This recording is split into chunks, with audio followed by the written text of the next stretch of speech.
and you directed him to, quote, turn into non-paper with no identifying heading and send non-secure. Aren't you ordering him to violate the laws on handling classified material there? No, not at all. And as the State Department said just this week, that did not happen, and it never would have happened because that's just not the way I treated classified information.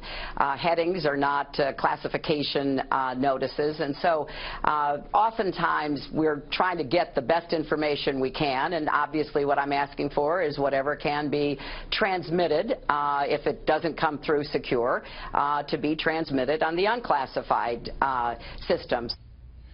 Okay, Hillary Clinton on Face the Nation this weekend being asked about this email that came out late last week we first reported on, which was an email with Jake Sullivan, an aide at the State Department. You see it here, and the line is, if they can't turn into non-paper with no identifying heading and send non-secure, they say they've had issues sending secure fax. They're working on it, and she's essentially saying take off the headings. This comes as Catherine Herridge here at Fox is reporting that the FBI is not pulling back, but expanding the investigation into Hillary Clinton, not just the email, but also looking at, she says, the commingling of her work as Secretary of State and the Clinton Foundation. Just moments ago, Hillary Clinton was with the Des Moines Register Ed Board in Iowa. Jennifer Jacobs tweeted out this: absolutely not true. Hillary Clinton says of Fox News report that FBI is investigating whether any public corruption laws were violated. Hillary Clinton tells Des Moines Register she has heard nothing from the FBI. No, there's nothing like that's happening, she says. She saw unsourced Fox News story as I was coming in myself, and it was quite unexpected and unfounded, she tells the Des Moines Register. However, in Iowa, there are problems for Hillary Clinton. At least when you look at the polls, it's essentially tied in the latest NBC Wall Street Journal Marist poll, and there you see within the margin of error. Let's begin there with our panel. Tucker Carlson, host of Fox & Friends Weekend. Charles Lane, opinion writer for the Washington Post, and syndicated columnist Charles Krauthammer. What about that explanation over the weekend, Tucker? It's the greatest explanation ever. First of all, turning something into non-paper. I hope she never tells someone to turn me into non-paper. It sounds very ominous and Orwellian to me. The explanation is that's just not the way I do it. It's not true because it's just not true. And that is basically the same as their explanation for the Catherine Herridge story on the FBI. It just can't be true, and therefore it isn't. They're telling this out loud because they want donors to hear it, because they don't want panic to ensue. There are a lot of Democratic donors who are concerned about this. They know that they wouldn't want an FBI investigation hanging over them, one with no budget or time constraints, which no FBI investigation has. It's really, really troubling, obviously. But it also suggests a very high level of denial. When she says that, you get the sense she believes it. And this is of a piece with a lot of other evidence we have that this is how she manages. Well, that's just not the way I want reality to be, and therefore it isn't. Let's just be clear. I mean, the investigation, the problem is the server. It's not any specific email pointing to this email, but it's the server in general to begin with. The FBI is clearly continuing its investigation, Chuck. The real issue is whether they move forward and suggest a prosecution to the DOJ, which then would have to make that decision. Right. And I got to say, I mean, non-paper, is a term of art within the State Department bureaucracy that means an unofficial document without the headings and so on. This was the underlying substance of this was these were talking points for some meeting she was going to have with a foreign official that's sort of routine and classified. It wasn't like the nuclear codes or anything.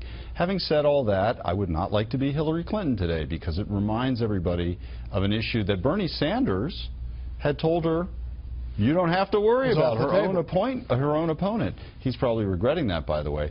It's always worse to be running for president with an FBI investigation going on against you than without one.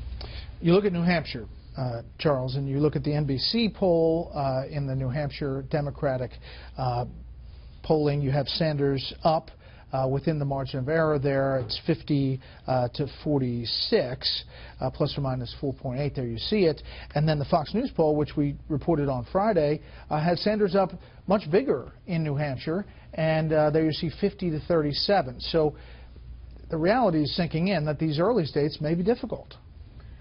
Even if she loses Iowa and New Hampshire, it's hard to see how Sanders goes anywhere, particularly down south, when his constituency is essentially richer white liberals who live on the coast, some in university towns. It's a big constituency, but it ain't big enough.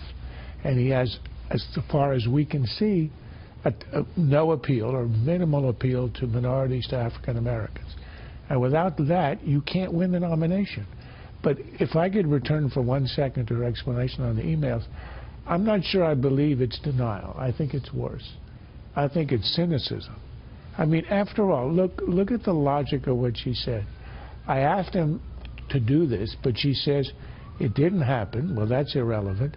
It wouldn't have happened. Well, why wouldn't it have happened? You asked him to do it. It wouldn't have happened because that's not how I do things. But she just did it. That was the instruction she gave. And the other part is if this is completely innocent and routine, why would you scrub the heading? It makes no sense. She knows it. She puts a smile on her face. She brazens her way through it. I have to admire her for that. But I think she knows that this is a real vulnerability.